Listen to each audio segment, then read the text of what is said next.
Hey, beautiful friends. Welcome to Live Q&A Wednesdays with me. I am Darcy. I'm the creator of the Vibrant Woman program.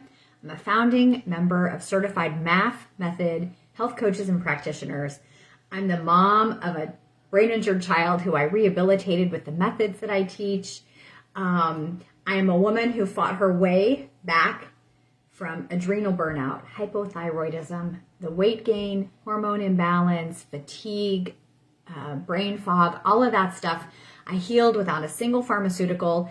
And the reason I'm here telling you that story today is because I believe the methods that I have learned and applied to my own life, taught to me primarily by my coach and friend and mentor, Dr. Phil Maffetone. He's certainly not the only one out there in the literature, both for professionals and, the books lining the bookshelves. Everybody's in the fitness and health section of the bookstores today, right? Buying books.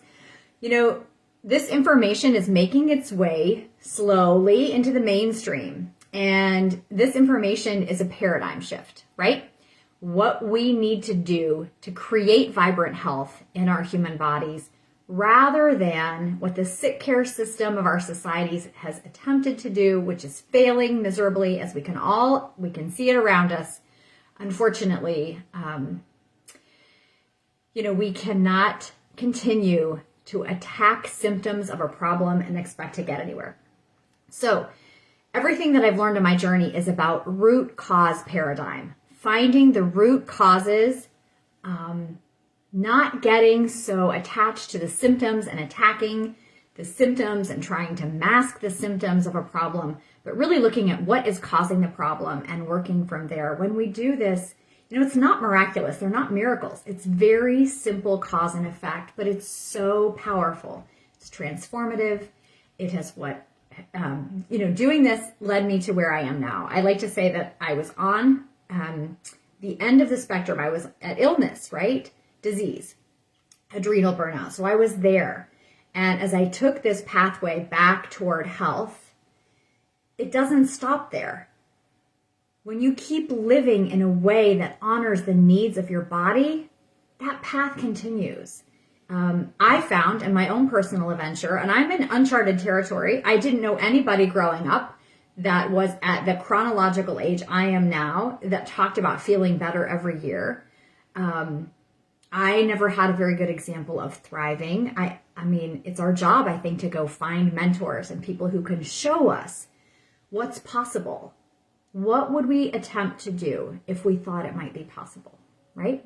So that's why I'm here for you today. If you're here, it's because we were meant to be connected in some way. And by telling my story, I just hope that plants a little spark of hope in you or a little seed of that possibility in your own self.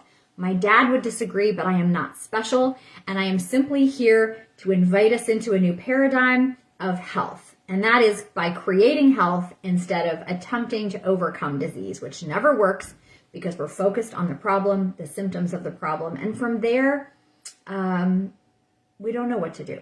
So I'm going to share a couple of the questions I got recently with you today. And as I answer these questions, I hope you're going to see sort of not just a very simple question and answer that helps you to connect these things of the cause and effect and help you have some very practical tools. That's what I want you to come away from working with me in any way, whether it's just watching my free Q&A content every week, whether it's coming into a mini coaching package with me where you get started with some of these tools, whether it's into my Vibrant Woman course, which I will talk more about before we hang up this call today because it's coming up very soon. It's really important. It's important work impacting the lives of women for the better. So I want you to have the information about that if you're interested.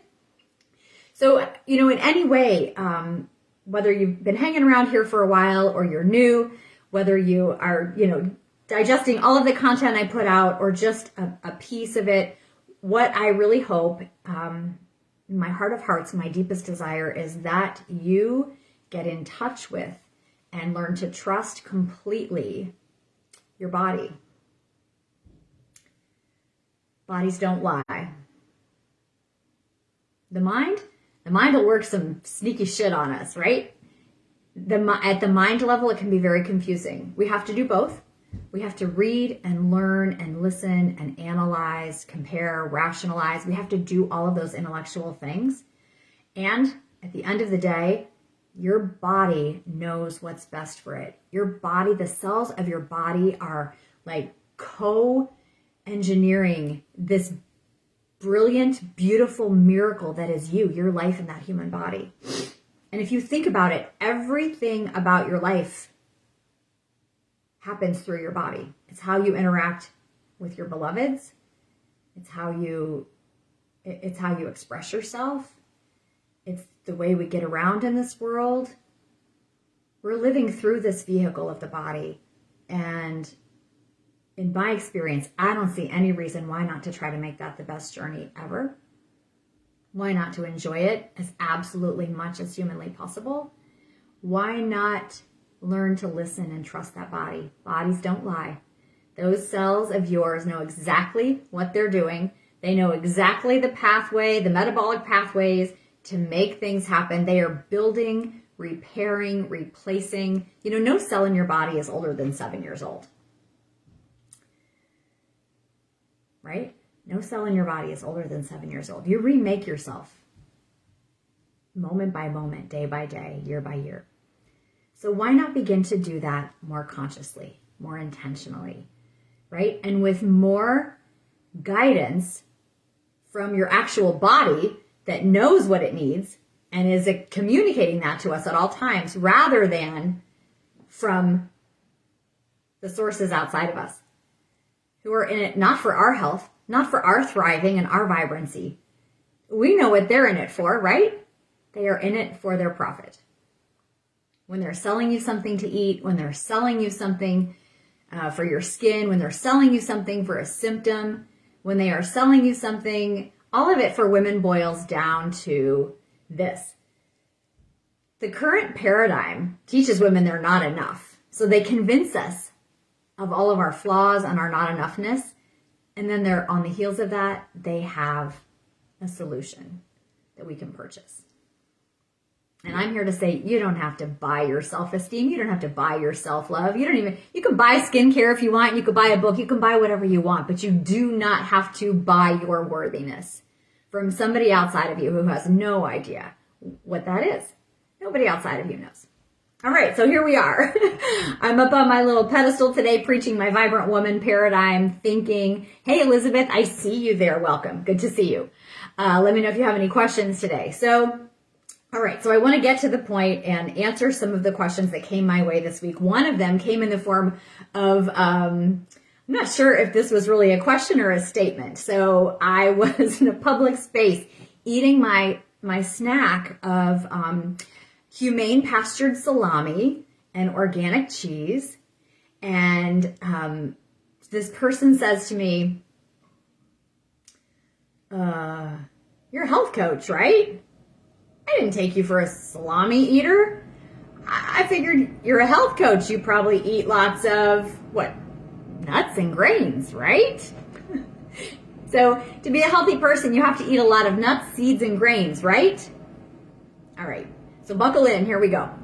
My answer to that person is, wow, that's what you think healthy people do.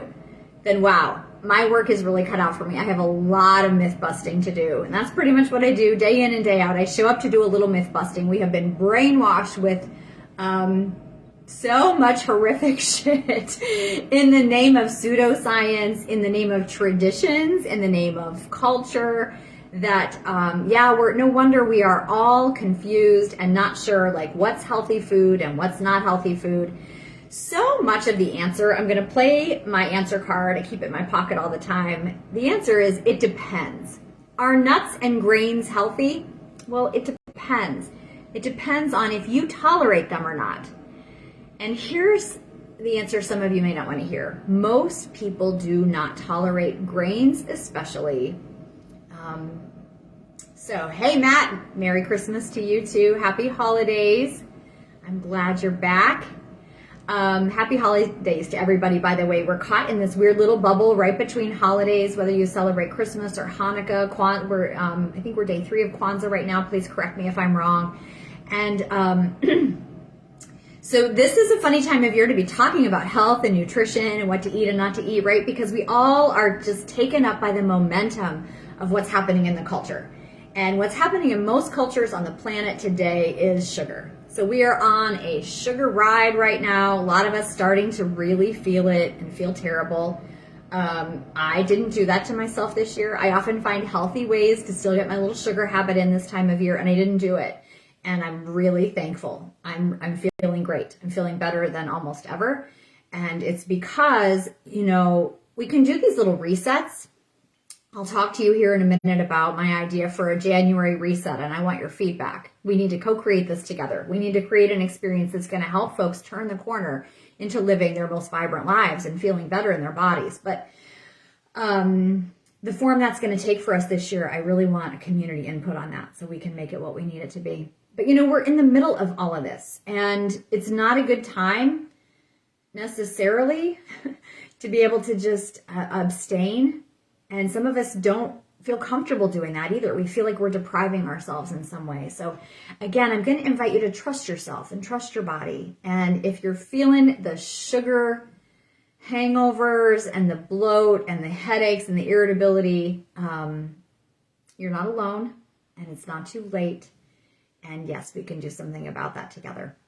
So let me just finish about this question. This idea that a healthy person would not be eating salami and she should be eating nuts or grains instead. First of all, that comes from a very strong vegetarian or vegan influence. And there is a lot of myth busting that many good folks I follow, like a la Rob Wolf, Diana Rogers. If you haven't seen their film Sacred Cow, you need to do that. There's a book as well. Dr. Mark Hyman is another really important voice in this space, teaching us that meat is not inherently bad. In fact, humans have evolved eating meat and animal products since they were humans. And those are very nutrient dense foods. We need the protein and the saturated fat. We need them in the right context. So we need them in unprocessed forms, humanely raised. When humans were hunters and gatherers, perhaps we did not have as long a lifespan. That's actually being debunked a little bit. But we definitely did not have the inflammatory modern diseases that are allowing so many of us to live longer lives at the end of our lives in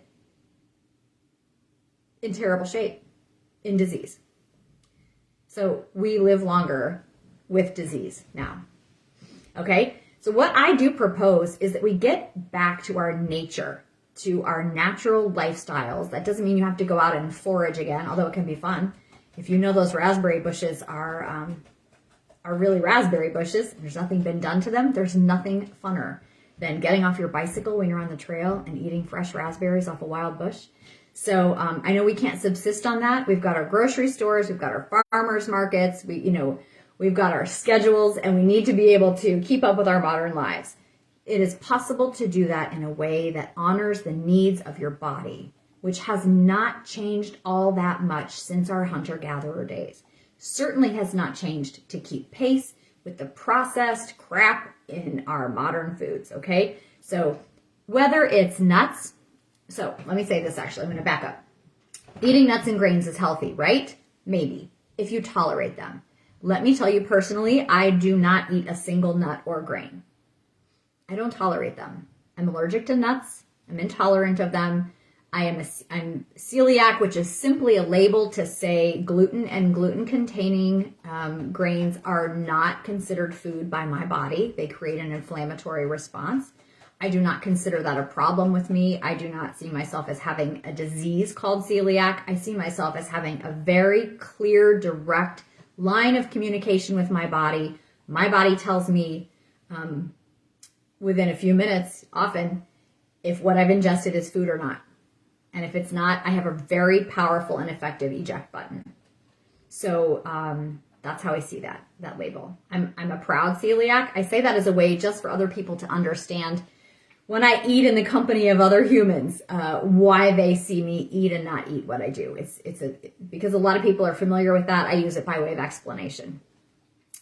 I don't attach that label to myself as if there's anything wrong with me. All right, so there's that. So if you tolerate grains, wonderful. What you're going to want to do is make sure that you're eating grains, number one, in a way that stays below your personal carbohydrate tolerance. If you don't know what that is, you need to.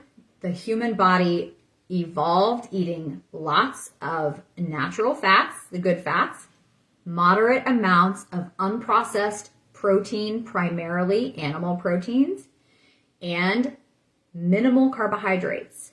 So that's the optimum human diet within a range. You have your own carbohydrate tolerance. Your body tells you what it is. There are symptoms that you experience in your body when you go over, and that's your body's way of saying, I can't metabolize this shit. Okay? I'm going to put a link nearby. The purpose of today's talk isn't to explain everything about carb tolerance and how to know yours. I do that on and off every week in some form. My YouTube channel has a couple of very direct link. I don't know if they're long or not, but the videos are a lot more explanatory on that topic. So I'm going to send you over there and invite you to learn more if you don't already know. It's one of the things I teach in my carb tolerance coaching package, where we do that one-on-one. That lasts about 4 weeks, and I teach people how to do that with a lot of support and hand-holding. And it will also be a partial component of my Vibrant Woman course. It's not the only thing I teach in that course, but it's a place to start. So keep your eye on that as well. Hey, Virginia, how are you? Happy holidays. So, all right, so back to this question. Eating nuts and grains are healthy, right? Well, it can be. Number one, if the grains are, if they are unprocessed, and let me tell you this too. A lot of us are buying stuff in a wrapper, a loaf of bread, let's say, in a wrapper that will have words on it that say things like whole grain. If it feels fluffy to you and lightweight, if it's in a plastic wrapper, it's a lie. There is no such thing as whole grain on this planet anymore, almost no. In other words, if you have not held in your hand what whole oat groats look like, and you're eating something that says like whole grain oatmeal bread that feels light and fluffy, no. Like there's a difference between the words they put on the package and the food they put in the package, and there are not laws to enforce those companies, to make them match. All right. So there's no such thing as whole grain anything, unless you're probably making it yourself or you know the person who made it. So there's that. But if you do want to eat grains and you do tolerate them, then yes, they could be healthy so long as they're under your carb tolerance, okay? I know a lot of people, most people that I end up working with, find they are intolerant in some way to grains, either because of the carb load or because of this reason. I believe this is what it is for me, and this can be genetic, okay? This is partially genetic, which also relates to your blood type. So part of it is your blood type expression, what phenotype you are there, and so that can be part of the genetic story. But see, that genetic component also carries information about, so there's some cultural stuff in there too, right?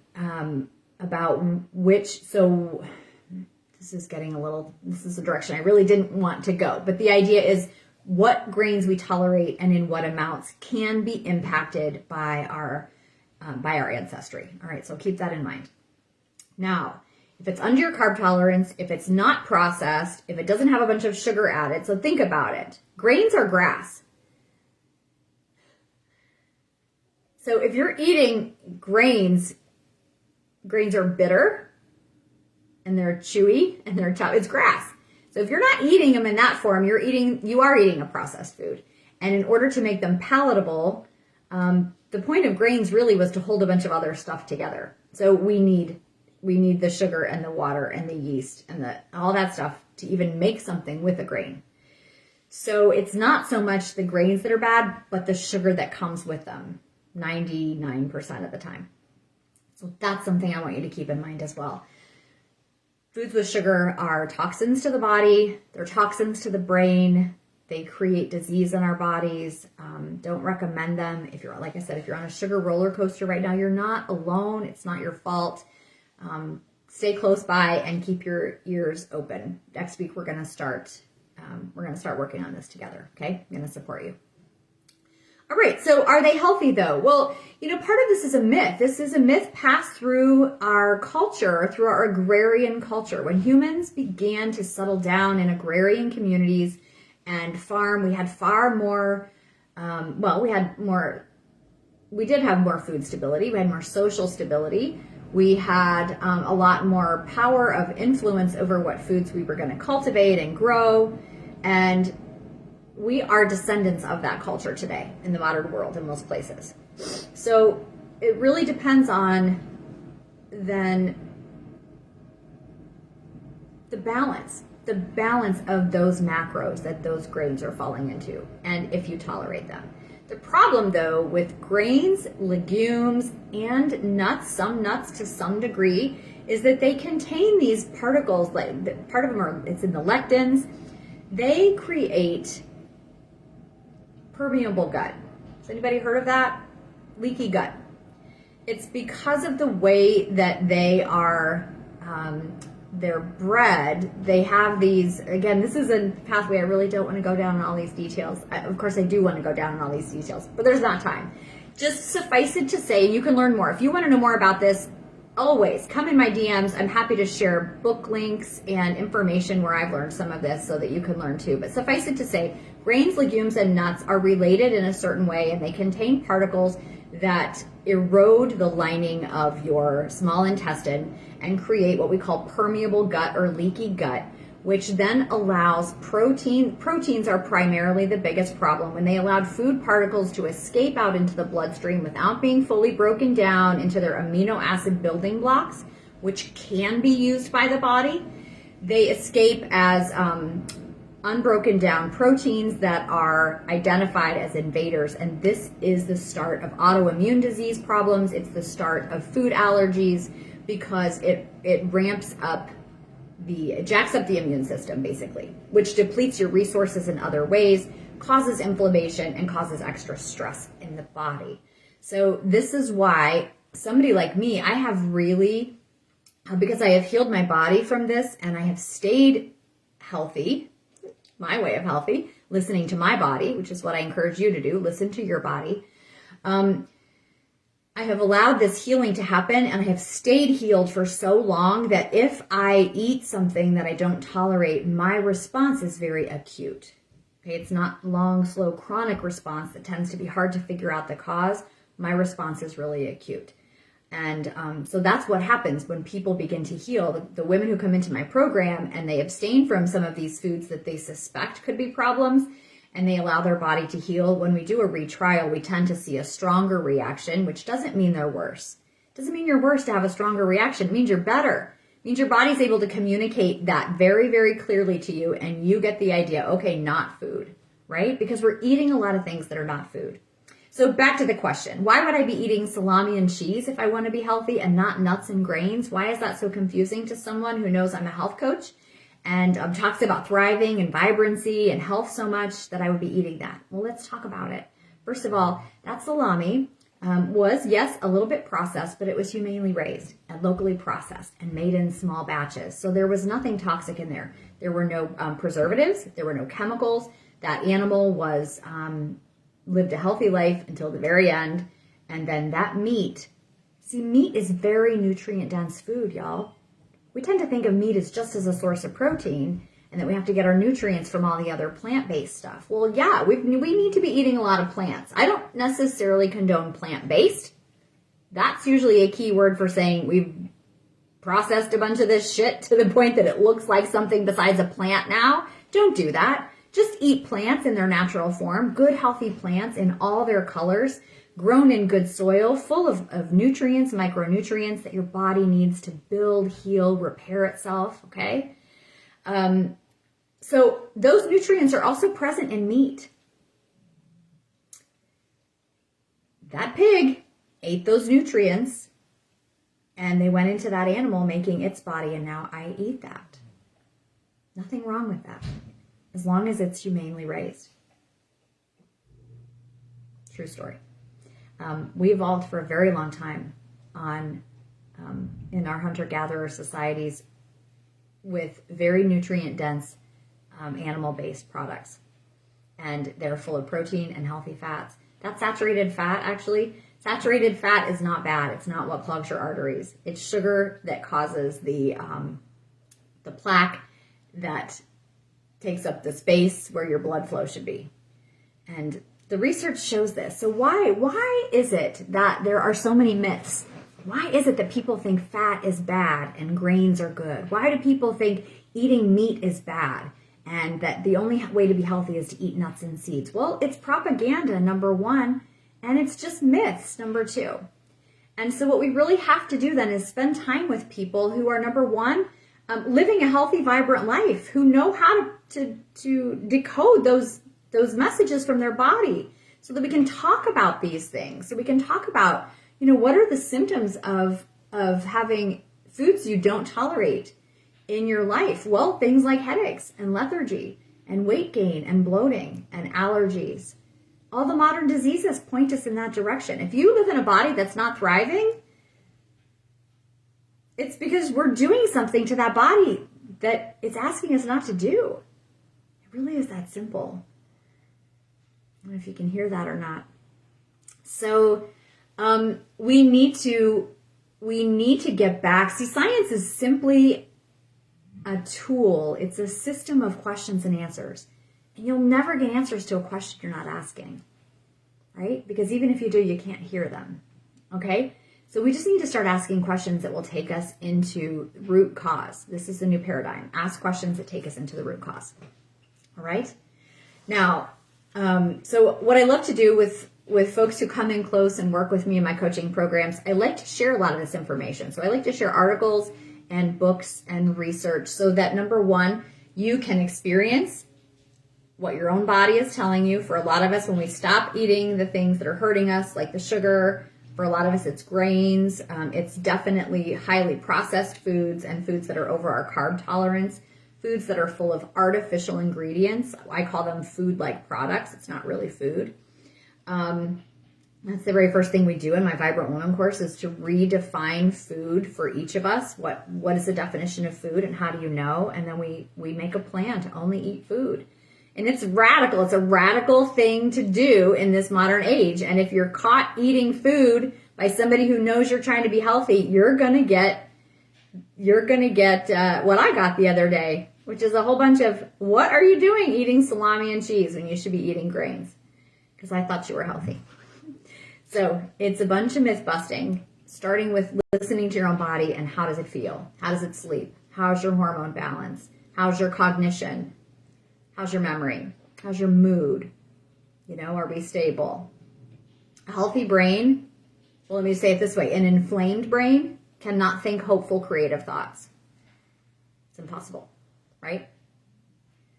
So, how are you feeling? And as we begin to turn it around, then we begin to notice when we cheat on ourselves and we go back and eat those things that don't do very well for us, it's actually not a problem. I celebrate every time a woman in my program has one of these. I get these emails like, oh, I feel terrible, and I know exactly what I did to cause it. That is a moment to celebrate. I know exactly what I did to cause it. Now I know. Now I know when I do this, it causes this. Now I know when I put this in my body, this is how it responds. This is how I'm hurting myself. I don't need to do that anymore. That's it right there. That's it in a nutshell. So back to nuts. I don't eat nuts because I'm intolerant to them. Nuts are a plant-based food. Yes, they grow in nature. Yes, they're full of fats and protein for the most part. They are also full sometimes of these elements that can cause leaky gut for some people.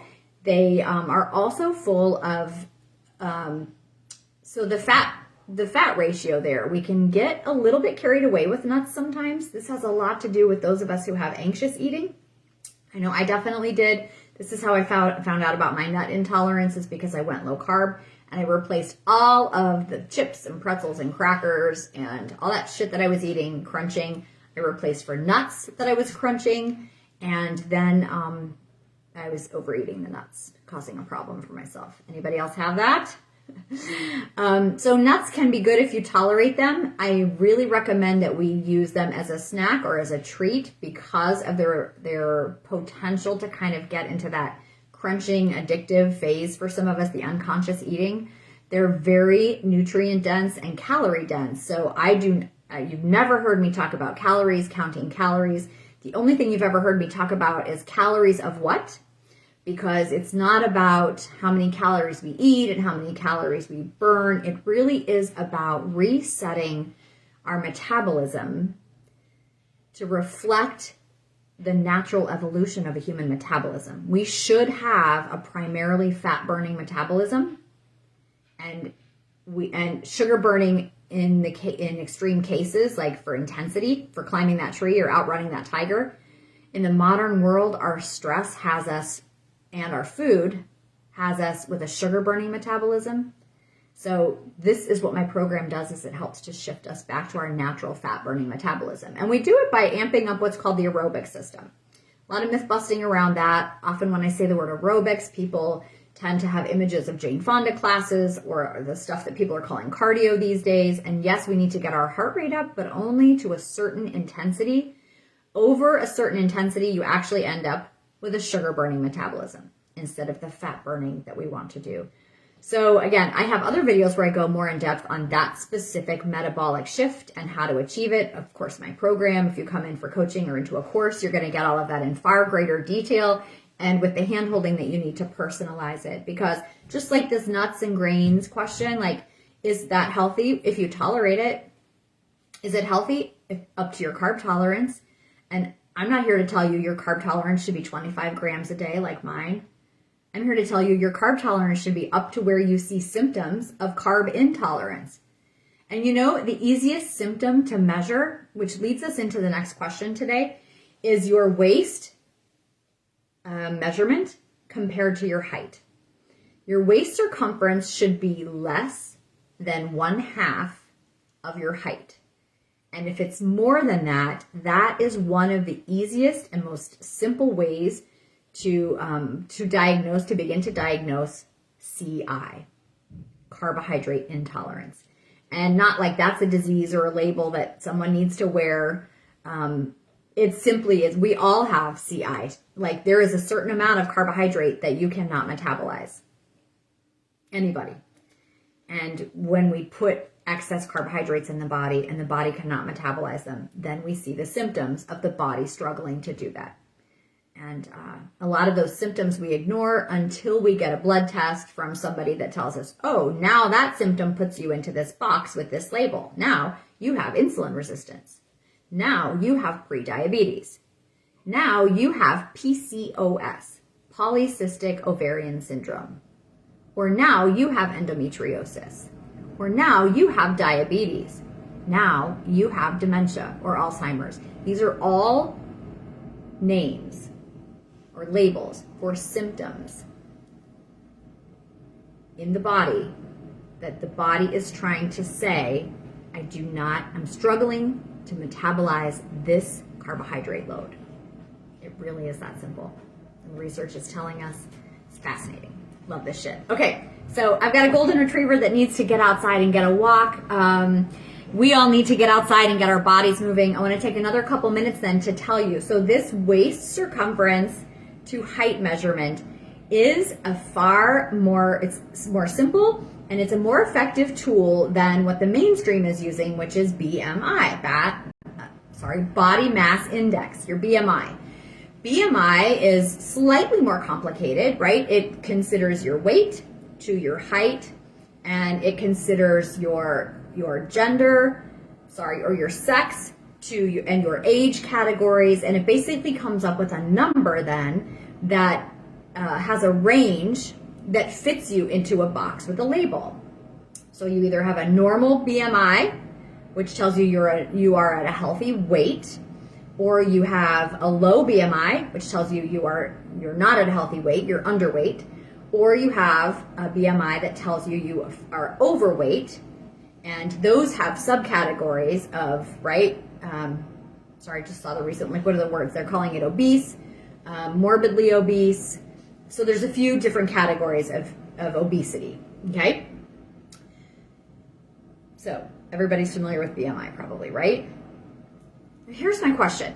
This is why this is a paradigm shift. And this is why the method that I teach, simply measure your waist and measure your height, And if your waist is more than 2 times of that, you have a degree of carbohydrate intolerance. Now, when I tell you that, or when you tell that to yourself, because you're the one that's going to measure and you're going to do the numbers, you're going to recognize, okay, I must have a degree of carbohydrate intolerance. What does that then tell you to do? Eat fewer carbohydrates. Find my carbohydrate tolerance and eat within it. Take that information from my body and use that information to be compliant to what? To some doctor, to some expert out there, to some rules of a program, to the numbers on a page in a book somebody else wrote? No, to be compliant with your body's need for carbohydrates. Sorry, stop. We're not going yet. 2 minutes. 2 minutes. She knows how to tell time. It's been way more than 2 minutes. No, you're bad. You want to say hi to the people? You say hi. This is Bella. Okay.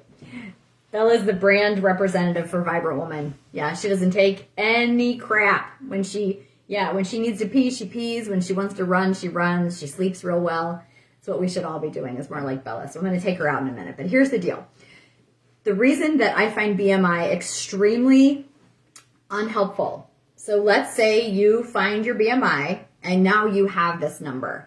And you find the number on the page and it puts you in a category. So you might fall into the healthy weight category. Okay, good for you. But what if you have symptoms? What if you have hormone imbalance? What if you have headaches? What if your sleep isn't great? What if you're in the healthy weight category, but you're not really thrilled with how your pants are fitting these days? Okay, what if you're a woman in my chronological age group with elevated cortisol and you're starting to show a little bit of that thick around the middle feeling, but you're still in a normal healthy weight? Nothing you could do, right? So we just got gaslit into ignoring our bodies. That's gaslighting. There's nothing wrong with you. The number says you're fine. You're fine. But I don't feel fine. My pants don't fit the way that I want them to. I'm not as agile. My memory's not great. Okay, well, what are we going to do about it? Well, according to that paradigm, what are you going to do about it? Nothing. Okay, if you take your waist to height measurement, and I tell you if it's greater than 2 times your height, you have a degree of carbohydrate intolerance. Now you're empowered. Now you don't have to, but you're invited to find out what that carbohydrate tolerance is. And as you find out what it is, your body responds. Your body tells you what it is. It tells you by burning that fat. You see, what happens is when you're over your carb tolerance, you store fat because you have an insulin response. When you drop down metabolically to the level of carbs your body can tolerate, you shift into burning fat instead of sugar. You stop storing fat and you burn it. And your body shows it. Shows it on your face, shows it in your waistline. That's all it is. Stored fat is simply a message from your body that there's too much insulin doing this job. That's it. So the BMI, let's go back to the BMI again. If you look at your BMI, and let's say you do the calculations and you get this number and you go find your number on the chart for your BMI and you get this label, obese. Okay, now what? Well, number one, that label feels not good. And now what? You have to lose weight.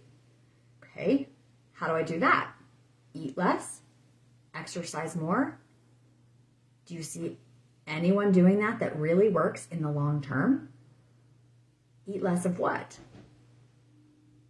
I know people fasting for 16 and 20 hours at a time, and then when they eat their one meal, they're eating bread with jelly on it. Can you hear that? Like, eat less. Less of what? If you eat less calories and you're eating calories of sugar, you're not going to shift into a fat-burning metabolism. This is not numbers in and numbers out. This is what your body cells are programmed to burn, fat or sugar. This is a metabolic issue. It's not a numbers issue. This is what my program teaches. This is based on Dr. Maffetone's work. He's pioneering this concept of CI, carbohydrate intolerance. I'm happy to share journal articles, peer-reviewed journal articles, for those of you that love to go down these pathways and learn about this stuff. It's very simple, though. Within two weeks, I can help women, men too. I just work with women, mostly, not only, but mostly. Within 2 weeks, I can help women figure out how to shift that metabolism back to fat burning. That doesn't mean you don't have to keep doing what you're doing to keep it there. Once you get the engine running, you're going to want to maintain that engine. It's not that hard to do. So we have a BMI number. It puts us in a category. It gives us a label. We're carrying the label obese. What do we do about it? So this is a problem because we don't just want to lose weight. Your brain weighs something. Human beings, we have the largest brain. Our brains weigh the most in proportion to our bodies than any other species that we found. I'll just say it like that. So your brain weighs something. You don't want to lose that weight. You don't want less neurons. You don't want less beefy neurons. You don't want to lose that weight. You don't want, the axons in your brain that shoot the messages to each other. They're made of fat. That weighs something. You don't want to lose those. That's called Parkinson's disease, when you begin to lose the myelination. So to send clean electric impulses exactly where they're supposed to be and nowhere else. You don't want to lose that weight, right? Your bones weigh something. You don't want to lose that weight. Your muscles weigh something. You don't want to lose that weight. What do you really want to lose? You want to lose fat. So we need to stop saying, I need to lose weight. We need to stop calling people overweight. We need to call it what it is. I want to lose fat. Why? Because I have too much excess stored fat. Why? Because I have a body metabolism that is burning sugar, not fat, and I'm eating a diet that causes an insulin response. Insulin's job is to store fat, convert sugar to fat and store it. So it's not a moral thing, it's not a character thing, it's not a discipline thing, you're not lazy, there's nothing wrong with you. You have a metabolism that's not burning fat, and you need to switch to a fat-burning metabolism and begin to burn the excess stored fat. That is it. It's not about, we shouldn't be body shaming. It's not about whether you're sexy or lovable or worthy or intelligent. It's none of those things. It is simply a metabolic issue. And we can solve that issue if we focus on the root cause, which is what intensity we're moving at. We want to move at an intensity that burns fat, not sugar. That tends to be the lower intensities. I'm going to talk with women in my Vibrant Woman course about what that heart rate should be, how you know what the signs and signals are in your body to know that we're at the right intensity for movement, and that we're eating in a way that provides that fat for fuel to the body, that provides adequate protein for rebuilding all of our tissues and cells and muscles, the mass of our body, and creates the amino acids, which allows our brains to function, okay? And that eats enough carbohydrate foods to bring in the nutrients that we require without the insulin response. It's that simple. And I teach people how to do it. And when they do it, they transform. And I would love to take credit for it, but the credit is not mine.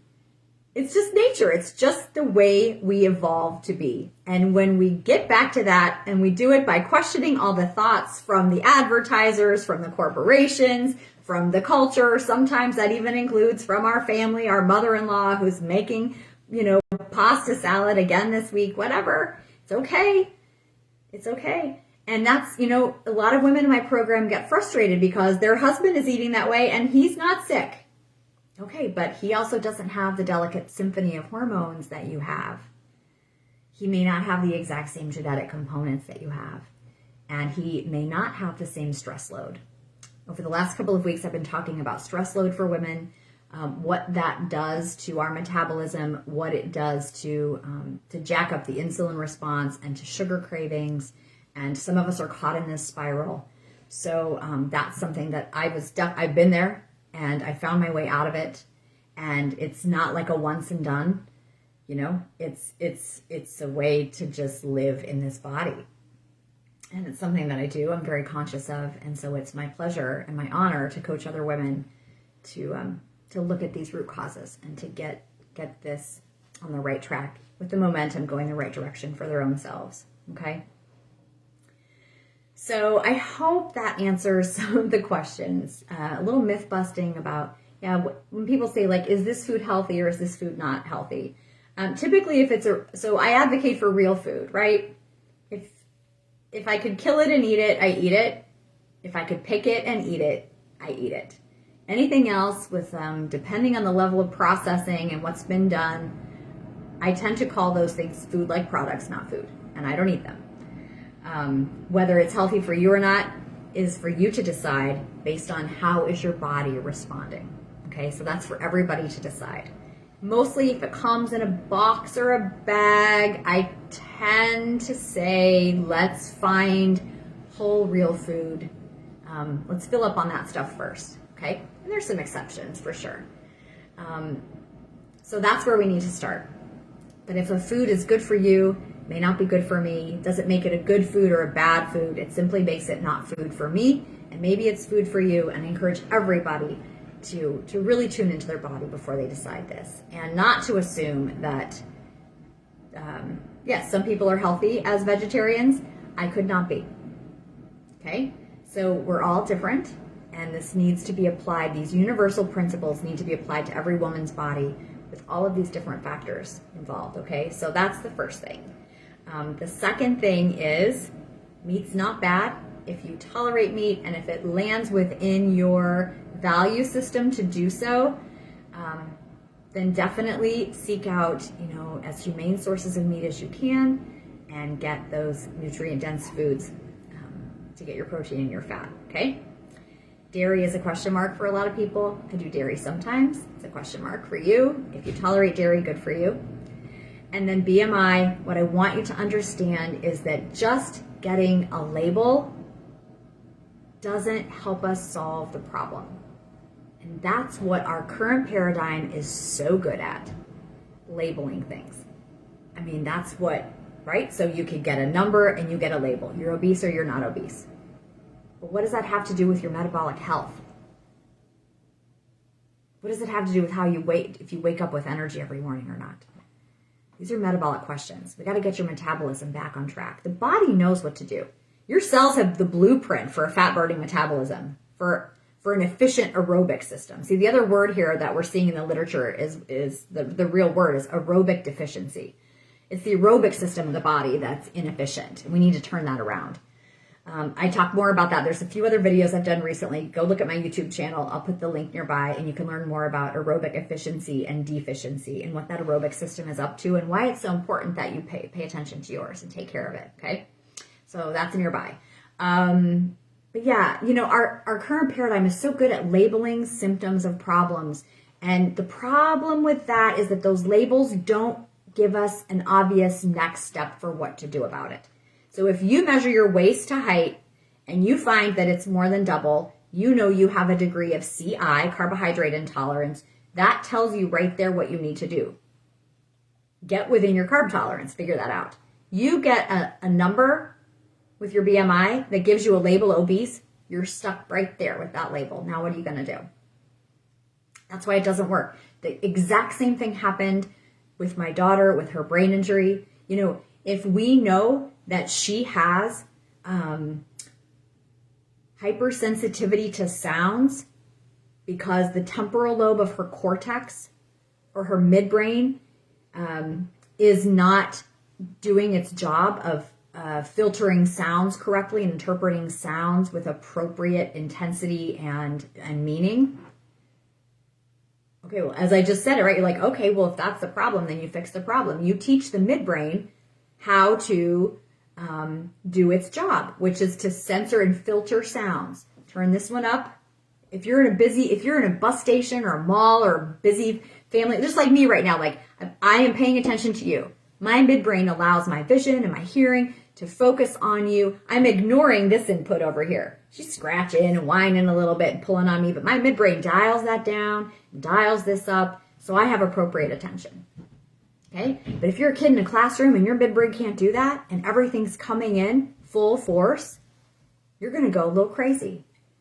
And then because they're not going to diagnose you as having an immature midbrain, simply needs to be to catch up, to learn to do those jobs, you're going to be diagnosed by your behavior, by your need to climb under your desk or run out of the room or hit your head on the desk a little bit or whatever you have to do to distract yourself, right? So our paradigm then would give that child a label, ADHD, because they can't focus, okay?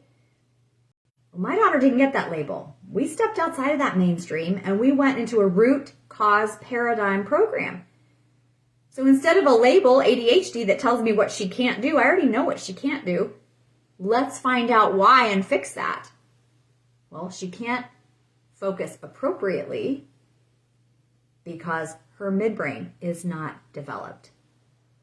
Okay, no problem. How do we develop a midbrain? That question, they're not asking that question. They're not going to get the answer if they're not even asking the question. Now that I know to ask the question, well, okay, how do we fix a midbrain? That leads me to the next step, and the next, and the next, and the next.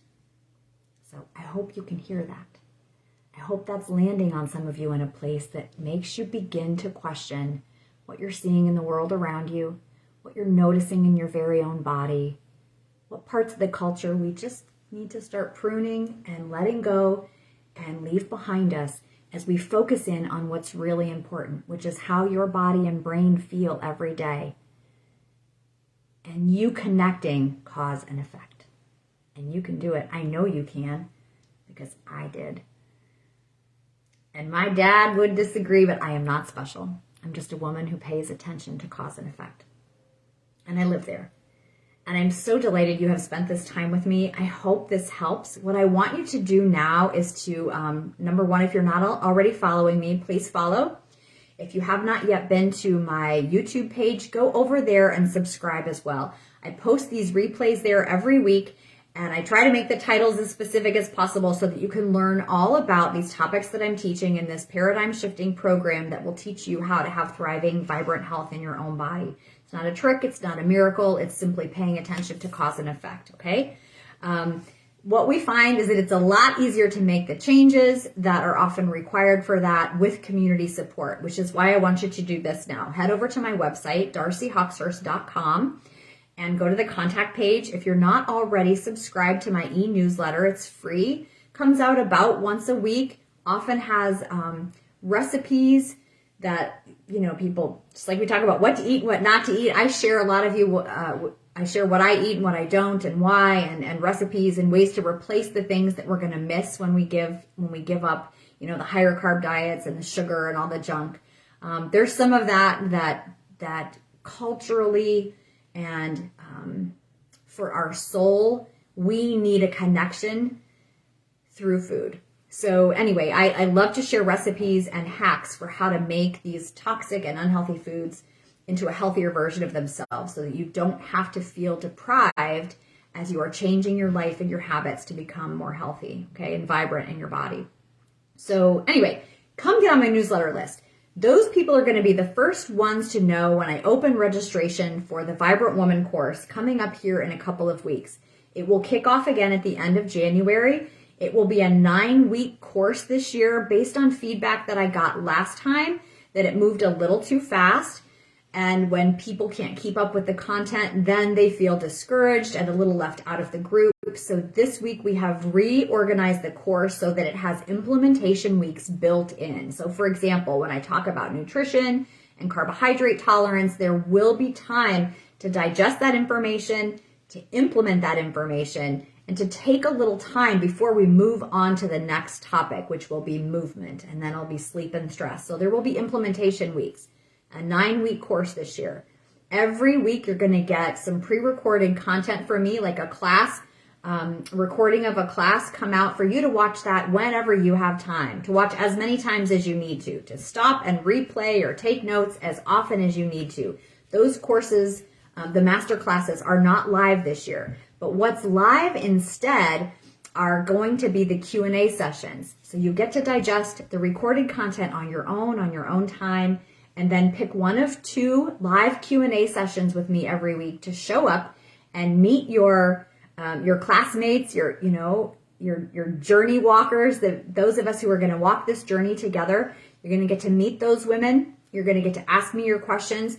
This is not something, I'm going to have to find a new name, and I need some of you to help me. So remind me to tell you about that in a second. I want some feedback.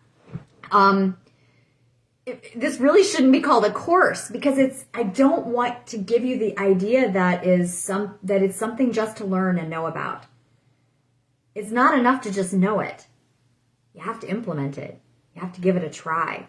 You have to try it on. You have to try it with your body, and then you have to observe. You have to notice, how is your body responding?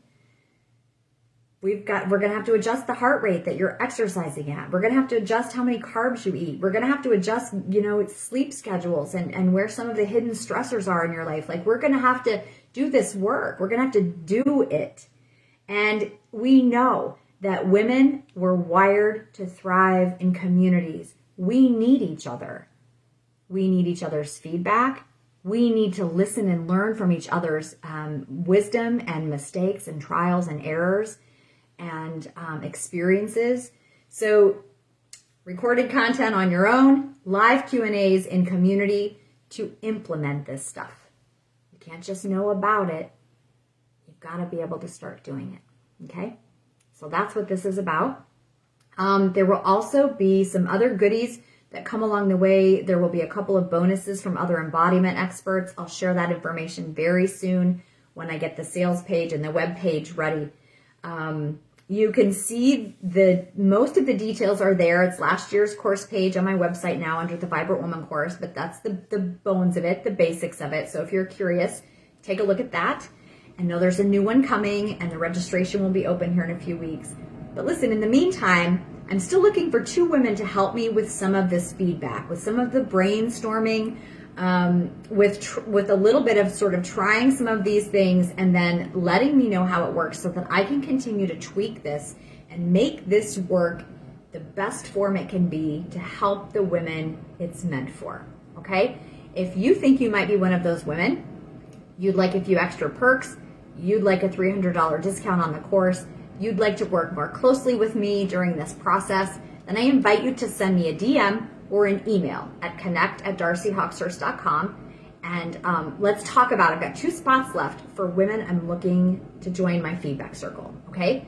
So those people I'm looking for ASAP, like right away, right now. And we'll have a meeting in the next week or so before I launch registration to talk all about the juicy stuff we're gonna do together. You'll be a part of the course, but it'll be a little bit like an inside circle. So with a little bit of responsibility on you, a little more responsibility on me, we're gonna co-create together. And isn't that the best way? Isn't that really the best way? Yeah, we give and we receive and we do it in collaboration. And that's my favorite way. So that's what I'm looking for. If you're interested, let me know. And other than that, let me know in the comments what kind of January restart you would like support with. So we've got just about another week of this holiday stuff. We're kind of just sliding through the holidays. I don't know about you, but as soon as we turn that corner on the solstice and the angle of this daylight outside, I'm cleaning my house, I'm organizing my closets. Like, I am ready. I'm ready. January 1st is a day on the calendar, but that solstice turned us around the corner and we're heading a new direction already. So if you feel that momentum swelling up inside you, you're not alone. I'm doing it. And I really think I don't want to be a part of this toxic culture that tells women there's something wrong with them you need to fix this time of year.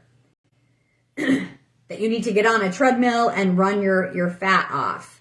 That you need to, fix something that's wrong with you, that you're broken, I hate that stuff. And there's a lot of people that are going to fall for it and pay for that discounted gym membership and by February be doing nothing. This Vibrant Woman course is going to take us into March. It is 9 weeks. It's only a little bit of your time every week. But you see, this is how we make real change.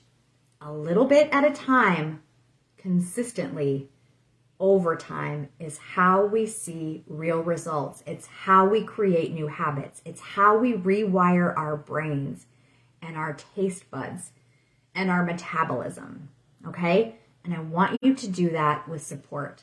So we're going to walk through this whole first quarter of the year together, okay? But as a runway up to it, both to entice people to come on board, to help everyone at whatever budget level. If you're not going to be able to come into my course, I still want you to take away some value from these methods that I'm teaching. I want you to try this. There is such power here, people. So Elizabeth, I see you. Clean eating, weekly plans. Okay, some good ideas. Last year, we did a 2-week carb trial with women only, and I did it in a private group. I think this week, the January Renewal Fest, whatever we're going to call it, I need your ideas. What are we going to call this? So we'll probably start somewhere around this time next week. And I'm thinking of, yes, I want to help with nutrition and clean eating. I definitely want to help us get off the sugar. That does take support. For a lot of us, when we first give up sugar, I know I did, I had all kinds of terrible symptoms. Ooh, I hate to say that. It might get a little worse before it gets much, much, much better. Okay, so bear with me. I want to be there for you for that. So you don't quit too soon when it gets a little bit uncomfortable. Yes, you might have headaches when you quit sugar. Yes, you might have cravings when you quit sugar. You still need to quit sugar. Okay? That doesn't make me popular. It just makes me really honest. All right? You know, you can trust me when I'm telling you I've been there. All right, so I think I want to match it with some movement this year. So many of you are going to go and get on a treadmill and start pounding away. You're going to attack your bodies. And I want to teach you how to love your body back into shape. So we might match the, movement challenge. We might match it. So we might start with just what I'm going to call like a little sample of this Maffetone method, which is what my Vibrant Woman course and program is based on. So we might do a little bit of the nutrition and the movement together. You know, the movement piece too is so dear to my heart because it was one of the most important things that I did to heal my adrenals, was to get my movement intensity right. I would be that woman up at 9:45 at night after I had put my daughter to bed and cleaned the house and done the dishes and got everything ready for the next day. I'm going to squeeze in one more 30-minute Zumba video thinking I'm burning calories to fit back into my jeans, you know?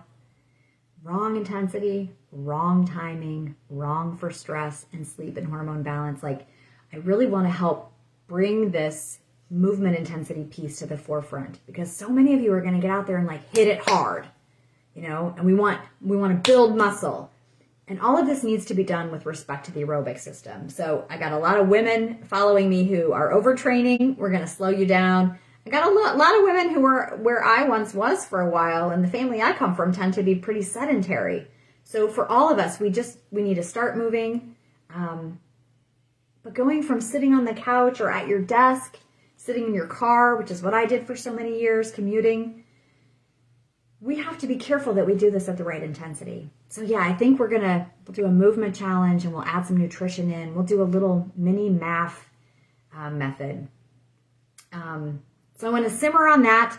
Please feel free to put more comments, what kind of support you'd be looking for. Feel free to tag friends or share with friends whose support you would like to have. Yeah? And building your own community around these new healthy habits. Who do we need to draw in with us? Who needs to be with us? Who do we need here? That's what I'm asking from you, okay? Let's do it. Let's do this together. I love spending this time with you. Wednesday Q&As are my favorite. I hope that this was helpful today. As always, if you have questions I didn't address, or if anything I said raised questions or comments in your mind, I want to hear from you. So comments, DMs, or email. And like I said, follow and head over and subscribe to that YouTube channel. You'll help me grow that. It'll help the algorithms, and it will help to make sure that this important work gets where it needs to be. That's all I'm asking. I don't want you to share this with somebody because you think they need it. I don't want you to share this. We need to be careful because a lot of us do feel shame around our bodies and our health and our weight and our size and all of that stuff. And all I'm asking is that you give this, if this resonates with you, and only if this resonates with you, that you give it a try as a way to love your body. Because I promise you this, she loves you. And she has spent her entire life working toward thriving. And if you see anything less than that, it's just because we need to adjust our listening. And we can do that together. Okay? Thank you for being here with me. I love you all. It was great to see those of you live.